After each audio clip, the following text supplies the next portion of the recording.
Okay, I'm just going to screen share for the vast majority of it.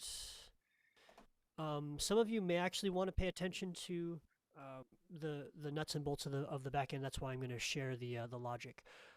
So this is Into Just Nation, the Just Intonation Choir project. This is what I'm calling rehearsal 1.0. It's kind of the 101 of getting to know this stuff and do you want to do this stuff. We'll start with the fourth octave of the harmonic series, and we'll go through a number of exercises in that, and we'll get into the most basic of harmony, of holding one's part in harmony.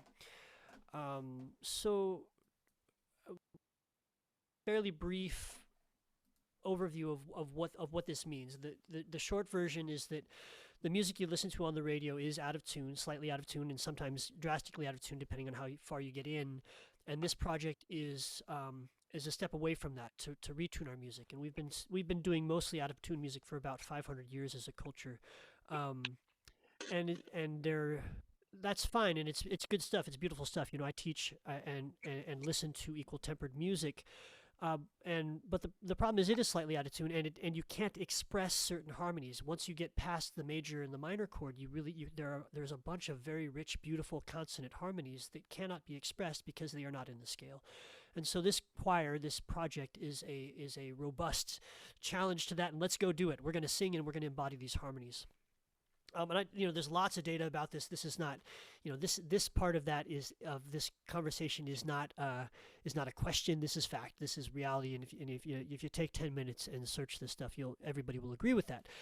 What I'm about to mention is more esoteric and more in the realm of conjecture. So I will put it in these words intentionally. I conjecture that the eighth octave, or the eighth mode, the fourth octave of the harmonic series, has a direct correlation to the rainbow and the human chakra system.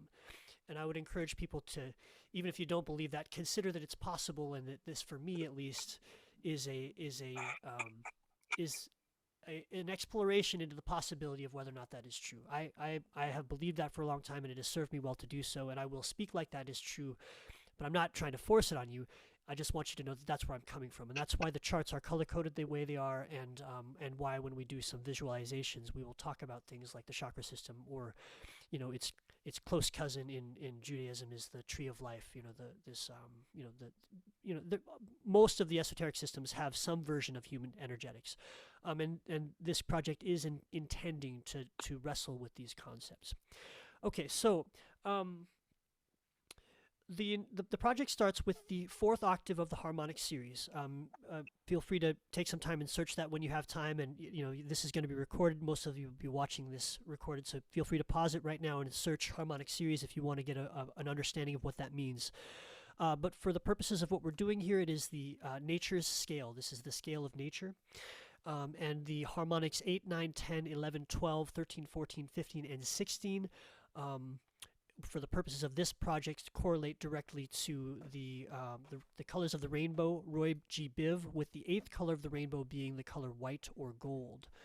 We'll spend a fair amount of time. There'll be a lot of time talking about that kind of thing as we go. And tonight we will start with the eighth mode. Here we go. So let's put this on your screen. I assume people will tell me if they can't see it. So 8, 9, 10, 11, 12, 13, 14, 15, and 16 is the fourth octave, aka the eighth mode, and these would correspond to Roy G. Biv, as you can see, the rainbow, and the human chakra system, the first, second, third, fourth, fifth, sixth, seventh, and the eighth being white is technically often referred to as the oversoul, outside of the body. So without further ado, let's start actually singing. Again, this is the fourth octave, aka the eighth mode. Going to, it's my mouse playing the root there, and good. You guys heard that, I assume. Please tell me if you didn't. I will mute my microphone right now. And here we go. So I won't be I will sing the note, the actual the numbers as they correspond, so that people can start thinking about that. But what I recommend for everybody else is just a neutral vowel. No effort whatsoever, just to be singing the pitches and getting. The idea is to embody this scale, this mode, if you will. Here we go.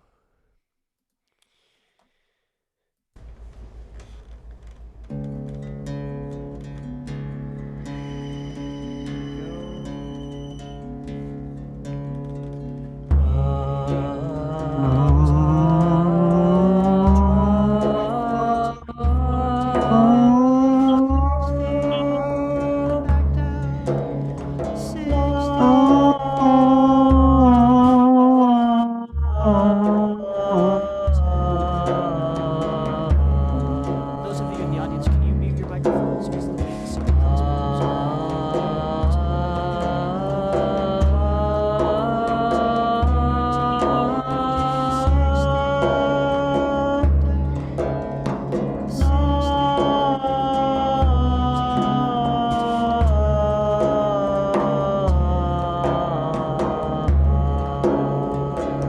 vision chakras, it's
starts there, and this idea is this conjecture that it is where we are in our evolution as a species.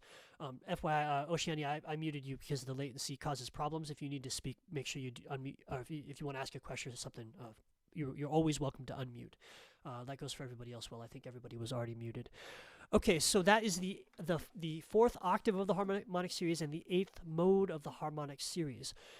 The next thing we're going to do is some interval studies, and the idea, I got a request to practice embodiment of this stuff, and I really appreciated that request, because this project really is about embodiment. It's about the breath and about learning to embody these harmonies. So we're going to go. This is called interval studies. So we're going to have a drone on this 136.1. We'll just be kind of sounding all along, and then the choir will go 8, 9, 8, and then we'll go up to the next one, 8, 10, 8. And as we do this, I want people to be really in their bodies. And this whole time, whenever we're doing this stuff, let's be as present as possible. Every breath counts right between, and it's root, second, root, and actually put your attention in your body where those places are. And I know that not everybody has that language or that roadmap. It's just what is most convenient for me. Ask me about it if you need to, or look it up, or not, or you can just roll with it as we are. It's just such a useful tool for actually really truly getting present. Okay, so here's our drone on a 136.1. I'll try and I'll kind of conduct with my head, since my hands have to play the notes, and I'll be singing numbers, and you guys can just sing open all vowels. Here we go. Ladies will probably be up here. Gentlemen probably be down here. Sing wherever you want, though. Here we go. And 8, 9, 8. And a nice big breath. Next one is the 10. Here we go. And 8,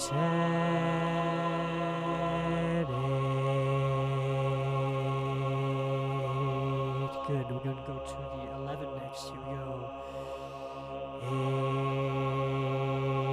11.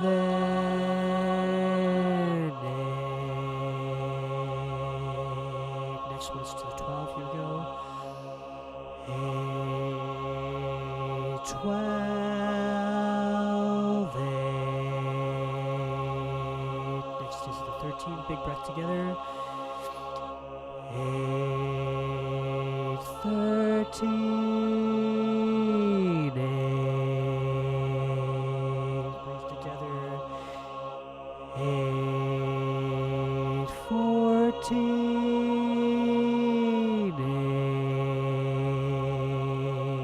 Big breath.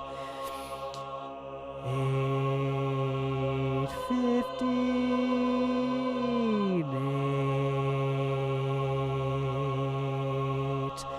Into the octave. 16.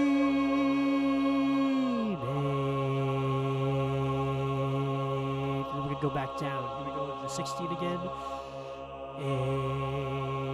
16. Big breath into the 15.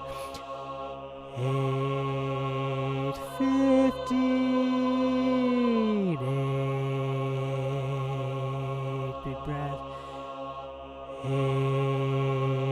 14.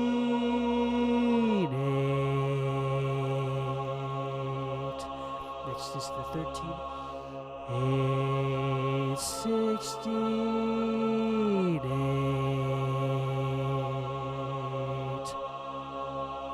Next is the 12, I think. 12. Big breath. 11. Big breath. 10.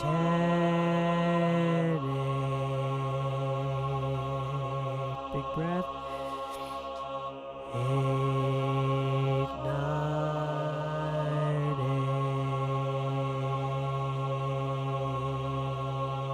8. Good.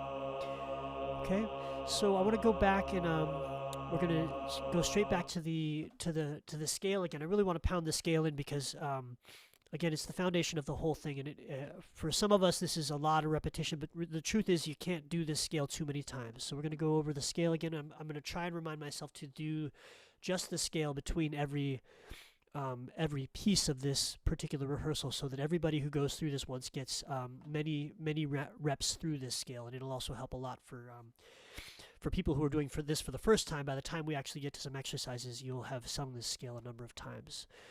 Okay, so here we go with the scale practice. This is just the same thing, the fourth mode, the exercise we did right at the beginning. Here we go.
next section is really a preparation for more long-term stuff. We're going to go through the modes. We just did the 8th mode.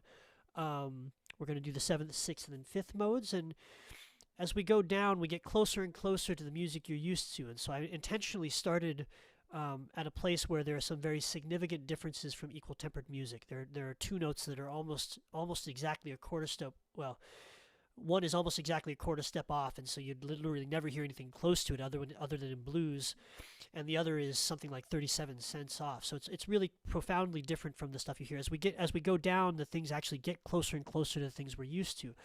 But the reason I'm introducing these now has everything to do with this kind of grand composition that I've been working on for. It's really. I think it's almost 3 decades. I tried to count it, but I forgot. And I did an equal tempered album that was kind of, the idea was to get as close to this as I could, but I knew when I did that album that I was really just refining everything that I had, and that it would kind of reemerge completely different, and it totally has, and I'm not even attached to how it looks. I just know that the basic format of it will be this material and what we are studying here. And we'll be going to and from this 8th mode, and the direction will be very intentionally simple. It'll go through the modes basically. So the 2nd mode is the 7th mode. I'll put it on the screen here. 7th mode obviously starts on 7, and it's the number 7 through 14. All the modes just double their initial number because they're 1-octave things. So this is the 7th mode. And we're not going to spend a ton of time on these. I just want people to be aware of them because it's where we're going. This is kind of the big pictures. Once we've spent enough time in the 4th octave and have kind of learned how to sing all the harmonies in the 4th octave, then we will do the mode 7. So there's a request to keep a drone going. I'm going to try and keep a drone going in my left hand, and I'll just sing it once here. It's 7, 8, 9, 10, 11, 12, 13, 14, and back down is 14, 13, 12, 11, 10, 9, 8, 7. This is kind of the I call this the mystic scale, and I'm very well, it's a bunch of 7s. Just think of this as a lot of 7. The most 7 energies you can possibly imagine. Yeah, Josh, if that's you, you're welcome to take the reins here. I can just work off of this. Here we go. Mode 7. You guys can just sing Oz. I'll sing the numbers. And here we go. And 7, 8, 9, 10, 11, 12, 13, 14. 14, 13, 12, 11, 10, 9, 8, 7. Again, and 7, 8, 9, 10, 11, 12, 13, 14. 14, 13, 12, 11, 10, 9, 8, 7. One more time, I'll drop an octave this time. 7, 8, 9, 10, 11, 12, 13, 14. 14, 13, 12, 11, 10, 9, 8, 7. 7th mode. And you'll notice that scale is not, shouldn't, I mean, I don't know about shouldn't, it probably does not come naturally. Doesn't come naturally to me. After decades of studying equal tempered music, I have a lot of unlearning to do, and you probably heard the fluctuations in my voice the first couple of times through. This is difficult stuff. This is it is dissonant when put next to the music we've always been hearing. So just keep in mind that some of these things are expected to be difficult. A lot of the stuff is expected to be difficult because we've been seeing and hearing the same things our entire lives. Okay, the 6th mode is less so. The 6th mode is a minor-ish mode, and we really do hear this in, we do hear this places. We hear this in indigenous music in various places. There's a lot of examples of this, and it's I'm gonna well I need to. I'm not going to call it what I usually call it because there is some ambiguity there that makes it confusing. But this is the sixth mode is 6 through 12. So here's the I'll put a drone in my left hand here. That's the 6, the 7, 8, 9, 10, 11, 12. Guess I'll get the right music on the screen here. Sixth mode.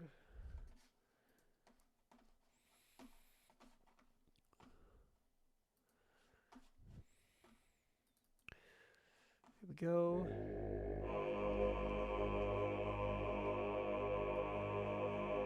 Josh, I'm going to put this right up at the top of the screen. If you want to operate Logic while I'm doing everything, that's fine. Just you can just use the bottom half of the screen. That's fine. Josh is our behind-the-scenes wizard who's immensely helpful making all of this stuff work. It gets really complex back there. Here we go. Sixth mode and 6, 7, 8, 9, 10, 11, 12. And back down. 12, 11, 10, 9, 8, 7, 6. Again. And 6, 7, 8, 9, 10, 11, 12. Back down, breathe. 12, 11, 10, 9, 8, 7, 6. One more time. 6, 7, 8, 9, 10, 11, 12. Back down. 12, 11, 10, 9, 8, 7, 6. Good. So the idea here is not to master these yet. It's just to introduce them so that people have an understanding of what we're up to and to kind of outline the future trajectory. Next is the fifth mode. Same idea. This will be the harmonics 5 through 10.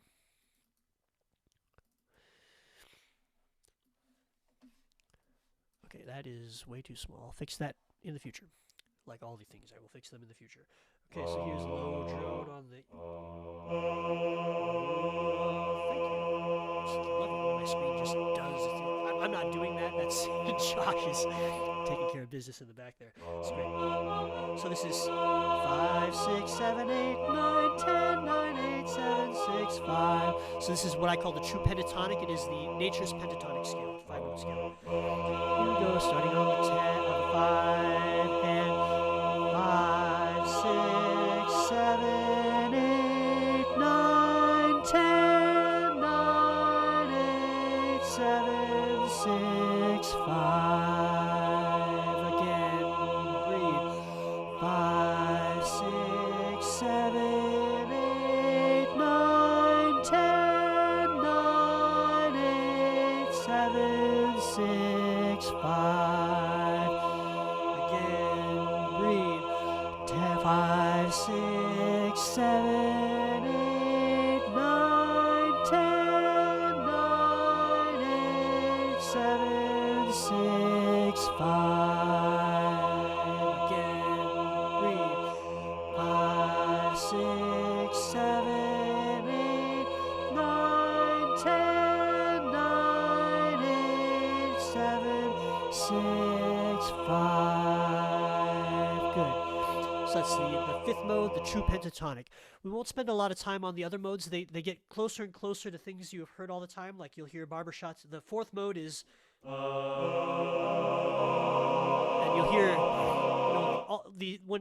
when a choir is not married to the piano, they'll actually naturally tune their stuff. So you hear a lot of barbershop quartets when they get that really just crazy radiant harmony that nobody else gets but the barbershops and Sweet Honey in the Rock.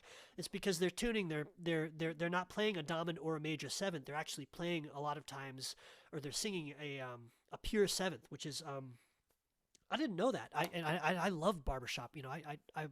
and I kind of wish I had stayed on that track. Now that I know that a lot of what was going on there is that they were singing pure thirds and pure sevenths, and that was why I was so attracted to the music. It took me years to figure that out. So likewise with Sweet Honey in the Rock. So much respect. Okay, so just for the sake of illustration, the fourth mode is just 4, 5, 6, 7, 8, 7, 6, 5, 4. Blues. Essence of blues. I mean, we got Chris in the room. If you ever want to talk about blues and pure intonation, man, the guy can give you some stuff to work with. Below that, there's only 3 notes in the mode below it. This is the 3, 3, 3, 4, 3, 4, 5, 6, 5, 4, 3. And this is what equal tempered music is really based on. This is just a major chord. It's a pure chord, so it's actually, this is an in tune major chord. The word major is by definition out of tune. It's 13 cents, I think, 13.1 cents. Feel free to correct me if I'm wrong, Chris. I think that the major chord is by definition 13 cents out of tune of a perfect 5/4 harmony. And that's what major means. That's what it actually means. A perfect fifth, quote unquote perfect, is not actually perfect. It's 5.22 cents off of a perfect fifth, and they bent it to make it into this kind of extremely versatile, awesome 12-sided box that has all kinds of advantages. It took us 500 years to explore all the edges of that 12-sided box. If you can, with jazz, with serial 12-tone music, we kind of took it to a logical extreme. And the reason why we keep on coming back to this place where the music all kind of sounds the same is because you can only do so much within the equal tempered scale and have it sound good. The farther and farther you get from a major and a minor chord, the more and more dissonant it gets. Whereas with the harmonic series, you can keep on going and you get more and more complex consonances, and all the stuff we do is perfectly in tune. The implications are vast. Okay, so let's move on from notes. I'm going to try to avoid going on too many tangents, but I also want this to be a fairly comprehensive look at what we are actually studying in this project. I want people to be able to watch this rehearsal and be like, okay, now I know what they're up to. I'd love to do that, or no, that's not my thing. And that's either one is fine. I've had a lot of people who are just like way jazzed about it, and other people who are like, that's not my cup of tea, and that's cool. The next exercise, this is what is referred to generally as exercise 1 within the projects. Let's ground on the scale real quick. Let's do the scale one more time. We're going to go back to the 4th octave, the 8th mode, the basis for the projects, because I want to have this be the focus, and I want this to be embodied. So we're going to do the same thing we just did between every exercise. We're going to come back to the 8th mode. Here we go. Same exact thing. Don't forget to embody. Don't forget to breathe. Be in your body. Our job is to be these pitches.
is a frame drum. That's Shannon's.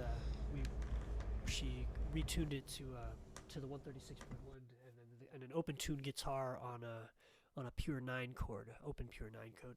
Josh, are you seeing that clip on outputs 5 and 6? I'm going to turn it, I won't turn it off just in case you want to know it's there. The next exercise is commonly referred to as exercise 1. It's been renamed. It's kind of got a working title of Meandering Through Nature's Scale, and it's 16 of me as a choir singing the first chord, and the second chord you would come to if you're singing the harmonic series. So, Josh, I'm grabbing the mouse real quick. This is the chart for it. It's just going back and forth between these two chords. Josh, if you're still there, I don't know what magic you did, but can you put that in the middle so that we're not looking at a bunch of white? I don't know how to operate my machinery yet. Josh and I are both Windows people, and learning how to operate on a Mac has been a bit of a curve for us, but it's really good stuff. Thank you.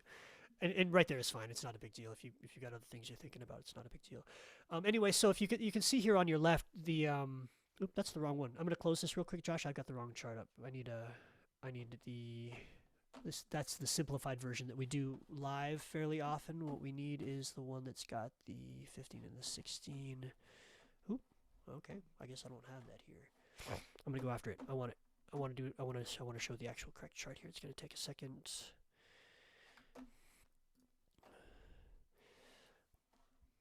So sure I would have no technical difficulties tonight for once, but there's no such thing. Okay, so what you see on your there's my mouse playing the keyboard again. So what you see on your screen here is exercise 1, aka Meandering Through Nature's Scale. You can have the mouse if you want it. The first chord there is the red is the 10, the red is the 8, yellow is 10, turquoise is 12, and the violet is 14. And then the second chord is the 9, 11, 13, 15. So between the two chords, you're outlining every note in the fourth octave, in the 8th mode of the harmonic series. And what's cool about this exercise is you can sing the scale over it. You can just sing 8, 9, 10, 11, 12, 13, 14, 15, 16, 15, 14, 13, 12, 11, 10, 9, 8, because you're just going back and forth and you would just climb up there. You can also just move in a scalar fashion anywhere you want. So for example, you could go 8, 9, 8, 9, 10, 9, 10, 11, 10, 11, 12, 11, 10, 9. Anyway, you get the picture. And so this was it was an exercise designed for myself so that I could go on long car rides and just be singing along to this and learning to improvise. And that's when you really start to embody stuff, is because you're actually creating with it. You're actually engaging in the creative process. So I will probably mute or come off mic all the way for this, but we're going to play this for quite some time. And what you were invited to do as a participant here is to hum along with it and explore. And exploration might just be singing the scale up and down for you, but it might also be much more complex. It might be, you might be going to town. You might be Chris over there on his special fretted guitar, playing lead lines or something like that, wherever you're at. But the point of this is really to experiment from your own perspective. And there are no wrong notes. There's nothing, no too low, no too high. And just to illustrate a little bit about where we're going, I would like to redo this exercise in the form of a composition with the choir members' voices instead of all of my voices. And we'll turn it into an exercise that can be presented as such, as an exercise, as well as a track that you would listen to, just a thing that you would click on Spotify and listen to for enjoyment as well. And this project is designed around the idea of creating, as we learn, creating beautiful compositions that are also learning tools. So this is exercise 1, aka Meandering Through Nature's Scale. I guess I should have queued it up before I said all that. I'm gonna unmute that. And I will sing for the very first time through. I will stay unmuted and I will sing the scale so that people can get oriented. And if people are new and want to just sing the scale, you can just continue singing the scale or as you like. Meander 1, here we go. 10,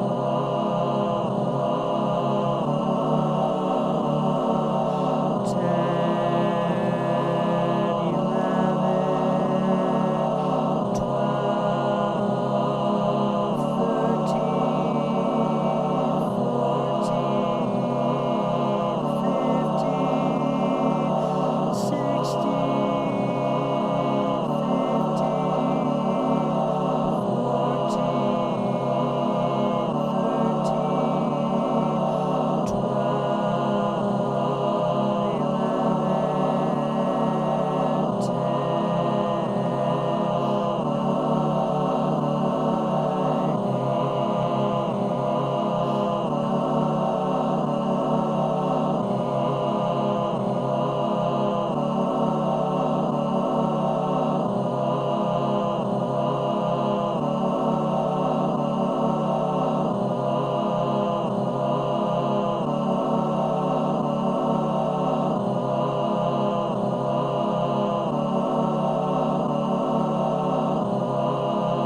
Cool. So that is exercise 1, aka meandering through nature's scale. I know there's a bunch of people in the room who are interested in composition. We do want to be thinking about things like how are we going to begin and end that? That's a piece, and the body of it is just going to be, the choir going from that on oohs to ahs to ums, and then there's probably going to be some lengthy spoken word over it. And my guess is we will, we'll write a melody on the top and the bottom. But how do we end that? And what is the melody? What melody really speaks to the nature of this exercise, such that when somebody clicked on it, they would really enjoy listening to it. There's tons of room. The idea is to be super simple and allow the muse to flow through in this thing. Okay, so between every exercise, we are going to go back to the original scale. So we're going back once again to the harmonic series, 4th octave, 8th mode. This one, I'm going to just start it now, and then we'll bring up the chart afterwards.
Just leave that up. So the next section is where we're going with all this, and this is kind of the 101 course. Where we're going with this is to be able to sing harmony, sing pure consonant harmony, and ideally, if you can imagine this, my big vision is it's a hall, it's an ecstatic dance piece, and it's an hour long, and there's a full choir there. It doesn't matter how big it is, but in my wildest dreams, it's an 80 voice choir that's that in the hot sections is just going for it, and the quiet sections is so quiet. And there's a drum corps of a dozen hand drummers and probably a kit drummer and a band, keyboard, guitar, bass, and drums. And as we go to that, this idea of learning how to sing in harmony well is what we're really all about here. And we have to start over from scratch because people haven't really studied these harmonies ever before in their lives. So the following exercise is really just a bare bones first bit exploration into what it means to sing harmonies in a choir. So it introduces what I describe as the kind of first 4 tetrachords that you encounter. 2 of them we just saw, or at least a version of 2 of them we just saw, and there are 2 more, and there are 4 parts: soprano, alto, tenor, and bass, and each of them moves at a different time to give every part I will say it this way, the joy of changing while everybody else stays the same to affect the chord that you were singing and to affect the harmony that you were singing. And the same thing applies here. You can embody these harmonies the same way. You can think of it like, oh, here we are singing the 8, 10, 12. This is analogous to painting the colors red, yellow, and aqua. And it is analogous to embodying the first, third, and fifth chakras of the human system, within the context of the conjecture of the project of the kind of I don't know if you want to call it a psycho-spiritual angle on this particular project. And again, take it or leave it. You can ignore all that if you want to. It's no big deal. But for those of you for whom that resonates, and as I gather, it's a lot of people, run with it. Tell me how it works. So I'll pull up a chart on this next piece. This is called Exercise 2. It doesn't have a working title, but this will presumably also become a composition in which we will present this to the world in as beautiful a fashion as possible, but that it's such that it is still singable as an exercise so that you can get to know it. So on your screen you see what I'm using for a working chart. Red is 8, orange is 9, yellow is 10, green is 11, blue is 13, indigo is 14. Do we really have no violet in this exercise? I did not do that on purpose, but that's okay. So we don't go through again, the purpose of this exercise is different, so that's not a big deal. If I were to redo this, I would put the soprano would start on the 15. The soprano would go to the 15 at some point in this. Anyway, not important. And we're going to do this in a very particular way. I have 4 exercises, and we as a choir are going to do all 4 parts. Now, normally in a choir, you're singing just one part, but I want everybody to understand all the parts and experience them as different. And I wrote these 4 sub-exercises with this in mind. And what you're going to experience here is 4 times the lead choir, pre-programmed lead choir here, is going to sing quote-unquote your part. And in this case, we're going to start with the soprano part. And it doesn't matter that it's a soprano. We're not gonna people can sing whatever part they want. The fact that men have lower voices and women have higher voices is only barely relevant, and for all practical purposes can be considered to be irrelevant. So you can always sing up an octave or down an octave from anything that's happening within the context of this choir. So we are singing the soprano part, and what you will hear is 4 times through we will hear just the soprano part, which in this case, if you look up on your screen, is red, red, red, white, which is 16, 16, 16, 15. It sounds like this. Or if you're a gentleman, you're probably, some of us, like our bass over here is probably way down here. And then the tenors and altos probably might be here. So you hear that 4 times, and then you'll hear all 4 parts with that included, so that you can kind of get used to what it sounds like within the context of the chord. And then it's going to do 4 times without that part. And then you are challenged to sing your part with the absence of the help of your part. And I mention this because this is called part acquisition. We are learning to sing parts, learning to hold a part in harmony. And when we get into the further reaches of this project, we have what's called a dynamic part acquisition coming up, where I can send all 4 signals simultaneously to you, and you can control the slider of the soprano part, if you're a soprano, and the bass, and the tenor, and the alto, such that you start with just your part and you gradually move the sliders up at your own comfort level. And so it's dynamic and it's responsible to your own needs. And by the time we finish the exercise, you've moved it to such that your part is no longer in the mix at all, and you have controlled that, and you are singing against the other 3 parts. And as a choir director, this is revolutionary, because I cannot tell you how much time it takes to pound parts in a choir.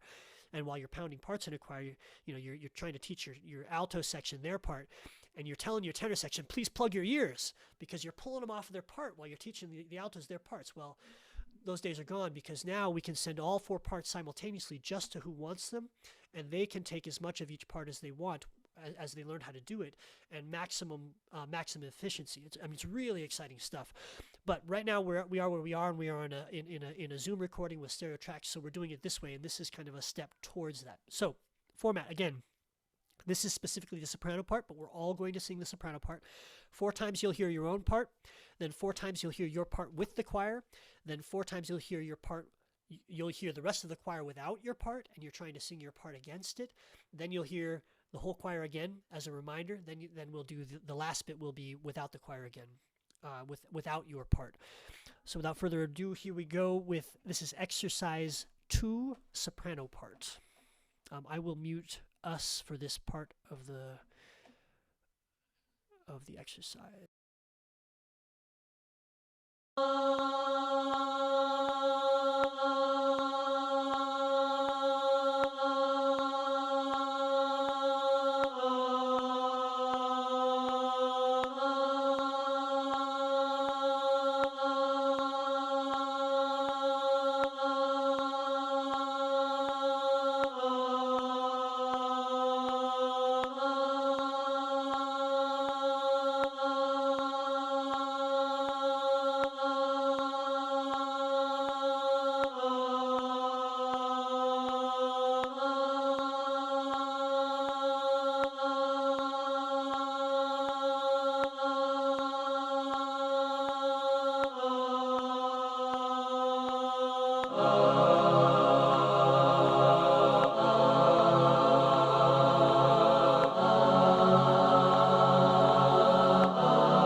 Okay, so that's the idea of that's kind of a halfway stepping stone to dynamic part acquisition, and more of a traditional way to do it. This is the way I taught parts years ago, actually. But the point is simply to learn your part, sing it in context, and then sing it against the other three parts. Okay, so we're going to move on to the alto part now. This is aqua aqua. So this is the 12 here, and this is the 13, 13, 13. So the part is 12, 13, 13, 13, and the notes sound like 12, 13, 13, 13. Some of the ladies will be way up here. 12, 13, 13, 13. Basses might be this far down. It's up to you. You're probably more comfortable up here, actually. So you will hear, again, the same thing. You'll hear your part alone 4 times to get it into your muscles. Side note, your memory is not in your brain. Your memory is in your muscles. Embodiment. When you're learning a part, don't remember it with your mind. You can sing the numbers if you want to. In some people that's really helpful. But the memory of these parts is in your vocal cords, in your diaphragm. It's in your physical use of your muscles to remember the parts. Okay? So if you're going to do anything with your mind, it's just 12, 13, 13, 13, but your attention should really be in the body, ideally. Body, and don't forget to breathe. Always breathing. Breath is as important, or potentially more important than every note we sing within the context of life and certainly this choir. Here's the alto part, 4 times just the alto part, then in context, then against the other parts. Here we go.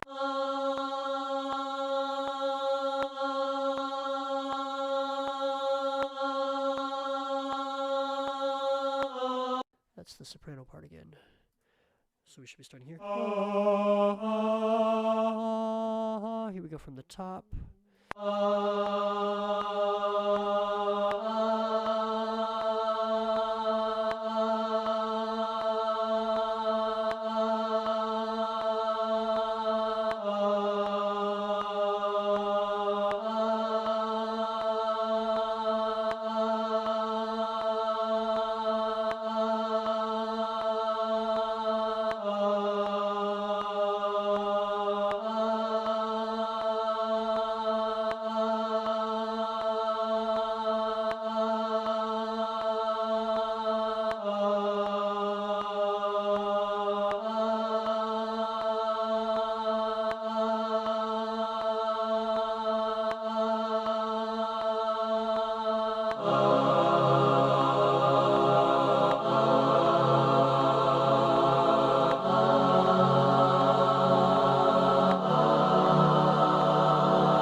So that is the...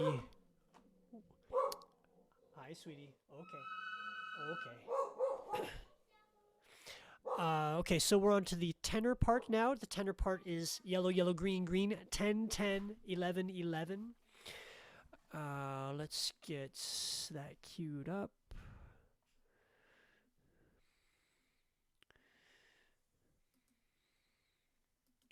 Okay, we're gonna just jump straight into it. Again, you'll get your part 4 times. I'm gonna help less in this. I'll jump in once or twice in the middle of it, just in case people have lost their parts.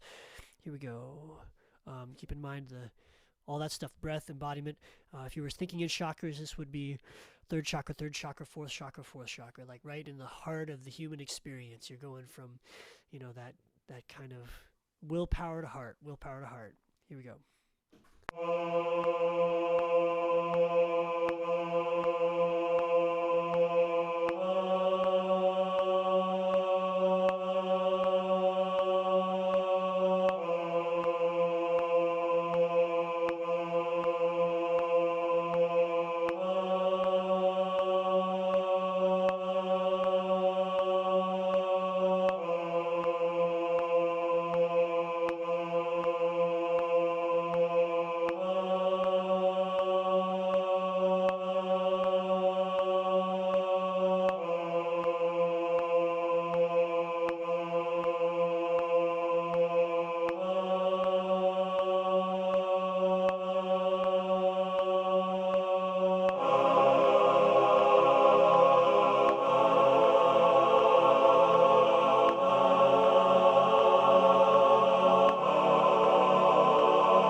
Good.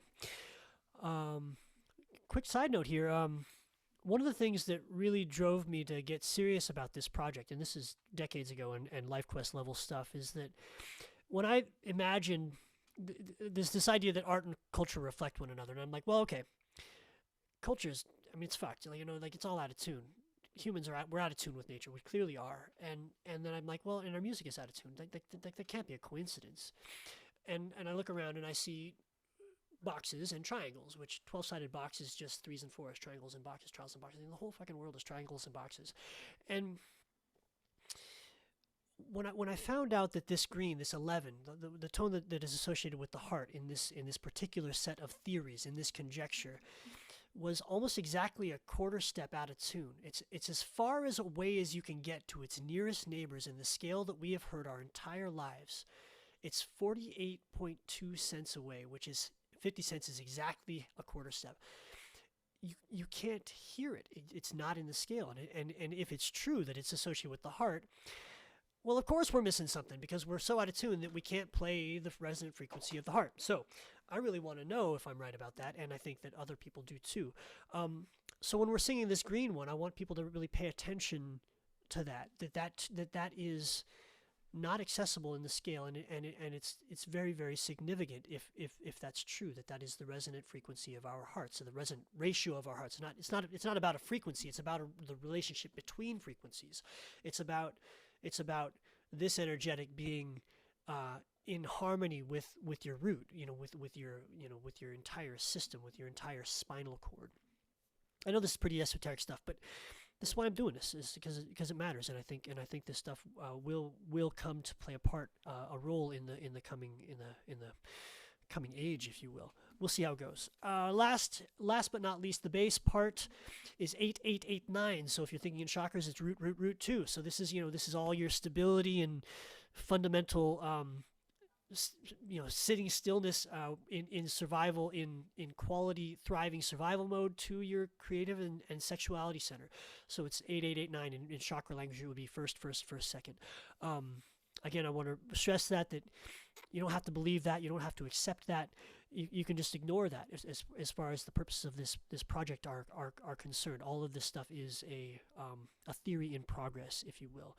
Here we go. 8-8-8-9 is the bass part. Last exercise for the night. We will close with the scale and some intervals, just to really have this be around. We're going to go a little longer than usual, just because I want this to be actually a complete overview of the kind of 101 of this project. Okay, so we're on the bass part.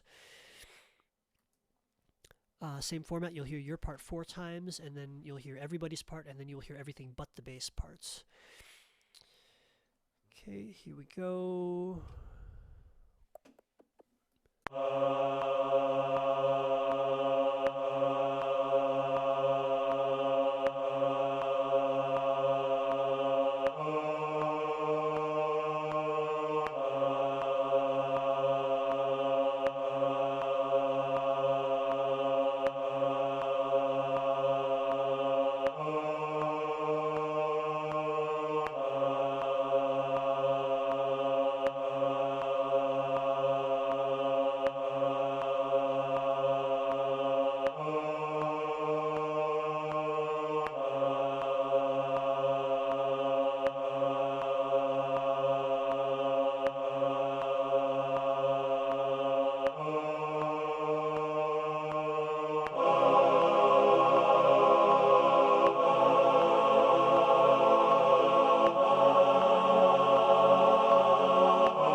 Okay, so that is exercise 2, looking for a working title.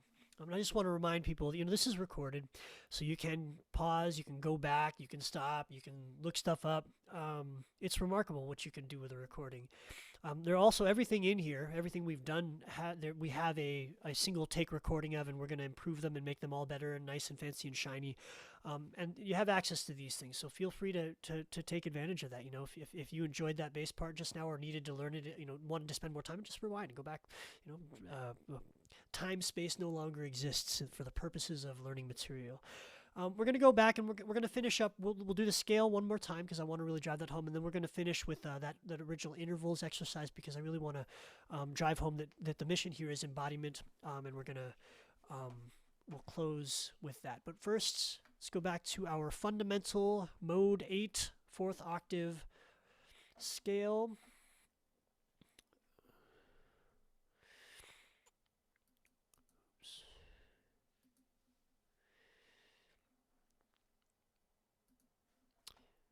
Here we go, same drill.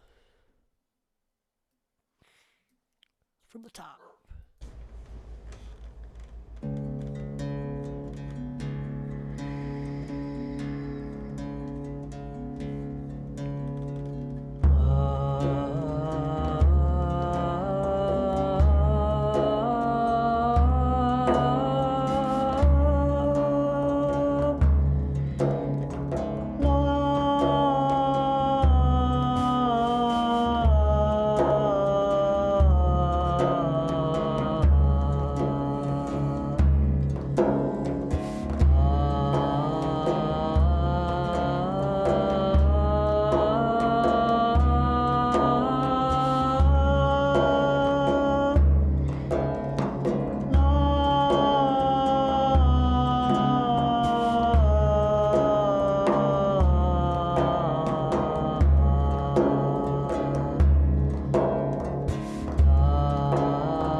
For sure. So here we are with a drone. So that's at 136.1. A quick note on that: 136.1 is borrowed from the acutonics movement. They assign it as the ohm frequency, and I think that I think they're onto something, and I'd like to dig into that. But just so people know where I got that from, I didn't, haven't spent a lot of time on that actual number. I've spent a lot of time on it experientially, like so many tens of thousands of hours on it experientially, but I haven't actually studied that deeply on it. But I'm looking to it, and if anybody else does so, please shoot me the links because I am eager to know more about that. Kind of love when my mouse moves without me doing anything. Okay, so here is your fundamental, and for this one it's going to be intervals. It's 8, 9, 8, 8, 10, 8, 8, 11, 8, 8, 12, 8, and so on. Encourage people again, the breath is the most important, and then the attention goes from your root to whatever chakra we're working with. And so I'm going to talk about them in chakra language now instead of harmonics language, because I believe for the purposes of what we're doing right now, this is entirely an embodiment exercise. So here's root. Ladies will probably start up here. Gentlemen will probably start down here. I'll sing high because my voice is louder up there. Here we go. 898 is first. Nice big breath. 8, 9,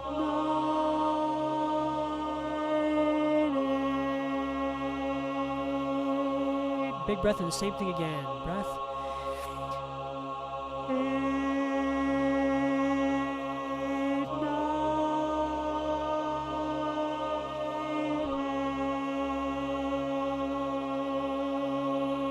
Big breath, same thing again. Here we go. 8.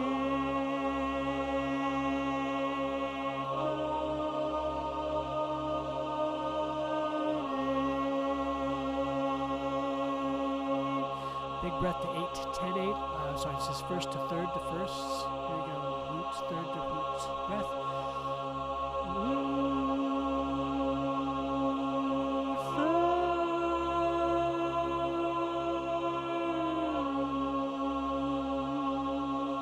Big breath.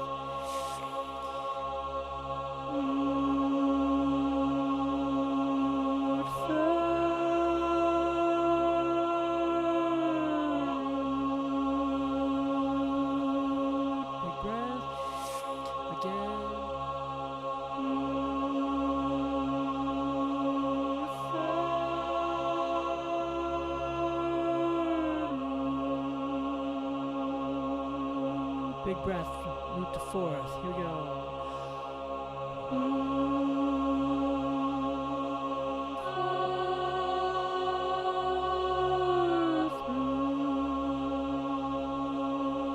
Breath.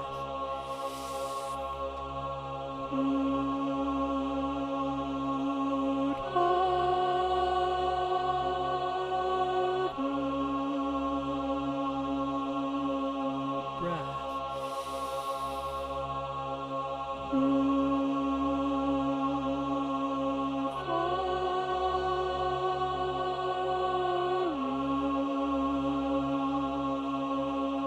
Next to the fifth. Breath.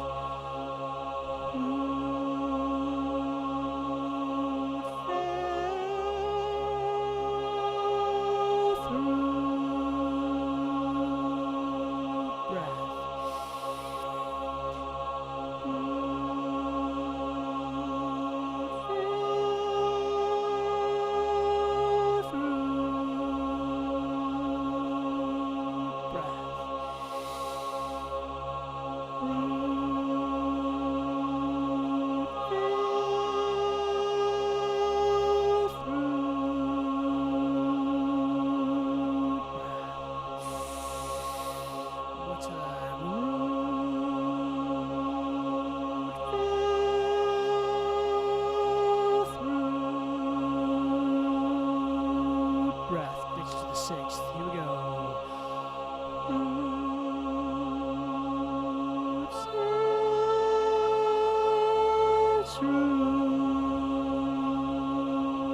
Breath. That's the third eye. Here we go.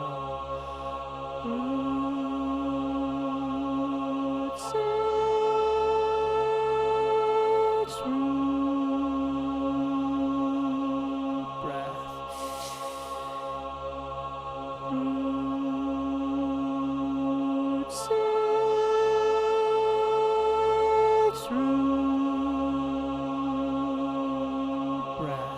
Seventh, here we go to the crown.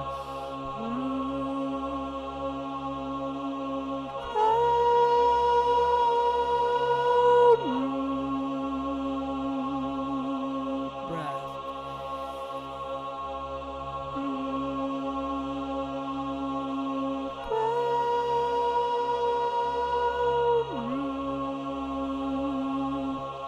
One more time, breathe.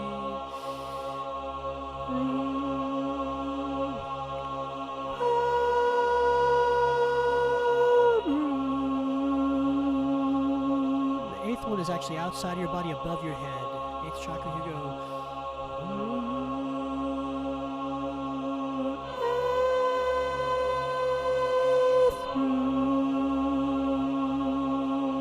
Breath.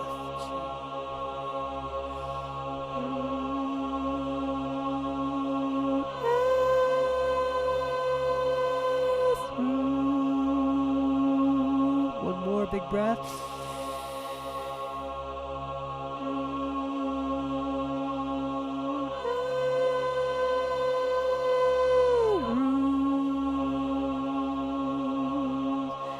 And if you kept on going to this top note, you're back to the root again. So you're actually at your root again. So you see on the chart in front of you, the red is at the top and the bottom. So you're actually back at the root chakra again, according to this set of theories. So I'm going to ask everybody to just tone for a minute on these notes and just settle into your body and just sing it on whatever vowel. And just hum along with them and get fully present. And then we're going to close it up for some question and answer before we wrap up entirely. Brian, I want to hear that really low bottom pitch. See if you can get down there.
There you have it, Into Destination 101. Thank you for being here. We're going to open up for questions and answers. There should be silence and a breath after. So, yeah, silence, breath, and gratitude. Thank you.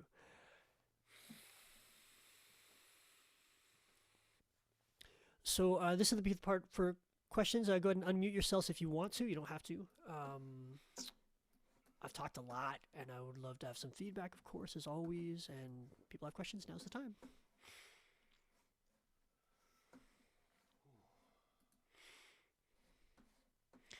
Pretty quiet out there. That's okay. Is there a source? I have a question. Okay, we got two. It's okay. One at a time. Okay. Oceana, you want to go first? Oh, go ahead, Jessica. It's fine. No, Oceana first.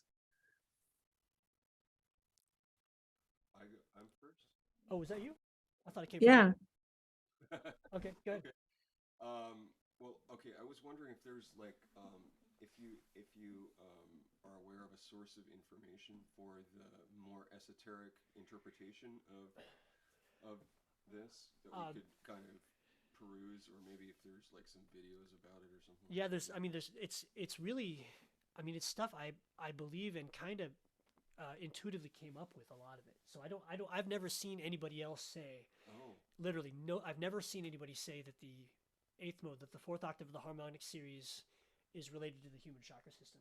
I've never seen anybody say that, but I'm convinced of it, and to me, it can't not be true, because how could our chakra system not be aligned with the music of nature? It's not logically possible that is not the case from my perspective. But I would like to know if anybody else has said this in the past, and my guess is there are entire traditions that already know this, and I just happen to not read their books yet. But no, I don't have a lot of stuff to work with on that. That's why I say so blatantly and so many times that this is all conjecture, because I didn't learn this from somebody. This is stuff that I just did for a long time and eventually said, okay, that's what makes sense to me, and that's the way I'm rolling. So here we are. Yeah, of course. Jessica? I have a little information on the chakras stuff. If you want, I'll share it with you, and then you can give it to the group and stuff. I work with that a lot in my acupuncture practice, actually. And also it's just a vibration, right? So vibration is like color or sound or whatever, and chi. So it just translates, Yeah. Anyway, I haven't really sang very much, just like kind of here and there in my lifetime. And but there's some notes that are just so intense that I can sing really intensely. And I was wondering sometime I could, because I think that they relate to some of the notes that you're teaching us, but I'm not quite sure. I just want to make sure. And I was thinking maybe I could call you and see like, okay, this is the note that it hits like so strong, you know, Sure. to see what chakra it's aligned with or what key it's aligned with. Would that be okay? I can just connect Oh yeah. with you. I mean, probably better to do that kind of thing in person, but yeah, we could do that over the phone too. Yeah. Oh, Again, in person I'm would be always down for fine that kind of thing. too. Yeah. Yeah. I just, my Um, internet is so slow and everything too, and I live a little bit out of town, but we can try to No, arrange we can do that. that. And you know, in the in my estimation, it's not about particular frequencies. It's not about what frequency you're using. It's about the relationships between them, is where the real magic is. But our voices Yeah. are, do have sweet spots. Every voice has, we have places where what you call your tessitura, which is your kind of power voice. That's why I sing up an octave, is because I have a very high voice and a high tessitura. And you Uh-huh. have places where it's weak. You have a break, where you have to switch Yeah. gears, switch between harmonics. And when men sing in their falsetto, they're actually singing in the second harmonic. And when women sing in what they call their head voice versus their chest voice, they're actually switching harmonics there, and they're actually using the same material that we're using. It's just the first two harmonics is what depends on who you ask. Yeah. The language is a little bit ambiguous around that stuff. And just to step back a little bit, chakra theory is something I have studied a lot, like a lot. And a lot of it, there's tons of data on that. But I just haven't seen anybody specifically relate this body of work to the chakra system yet. And again, I'm sure it's out there. Somebody must have come to that conclusion. Yeah. Either proved it or There's a great resource on it. I'll send you, I have a link to that. So it's Yeah, not just stick it in main chat. I online. mean, you could send it straight to me or put it in that main chat. There are a lot of people who are talking about this stuff and thinking about this stuff, and Yeah, it's I really would love to cool. be more educated from I have plenty of experiential knowledge about this stuff now, and it Mhm. would be nice to round that out with some understanding of what other people are doing. And Chris is another great resource and has been teaching me all the stuff I missed while I was in caves blowing on garden hoses. There are a lot of things that one can absorb, and we are resources for each other. We're a community, and everybody brings something unique to it. So please, Oh, for sure. and look at me as a person who I want it all. I want to learn it all. I want to absorb it all. Well, I really appreciate your breadth and experience, and you have a lot of technical stuff that's kind of over my head, but I really appreciate that you've. Well, me too. You see Josh moving my mouse around for me because I can't keep up with this project. It's too much for one person, I think. It's true. I love Unless the that, cat is in I'm really enjoying watching the cat. the cat, I know I put my little screen on blur because I was on this like official, and now the cat's all blurry, but he's really nice. He's really cute. Cool. Anybody else have questions, comments, concerns, feedback? Anything that you want to discuss? There's Josh. Thank you, Josh. You fucking rule. Oh, shouldn't be swearing on this one. That guy makes stuff happen. It's so much appreciated. Yeah. I mean, and this is the simple version. I'm not even gonna start talking about how complex this stuff gets behind the scenes sometimes. Next week, this was intentionally pared down because we wanted it to be. We wanted to be very few variables and be able to get a full rehearsal that we could present to people. And I think I'm very satisfied with how this went, and I'm looking forward to presenting it to people. Next week it's going to get challenging again. I sure hope this actually recorded. I don't see anything on my screen that says that this recorded. I definitely pushed the record button. I hope it didn't just stop or anything like that. Yeah, it'll show up in Zoom. Yeah. Yeah. Okay. Everybody good? Everybody good? Yeah. Yeah, we're good. Okay. Please ask questions. Please jump into the main chat anytime. It's totally cool. And thank you guys for being here. I'm very, very grateful to have people to do this stuff with. It's a long time in coming, and doing it solo all these years was lonely. So it's nice to be with you guys. Huge gratitude. Remember to breathe. And I will upload this as soon as I've had a quick look at it. Take care, y'all. Thanks. Really appreciate it.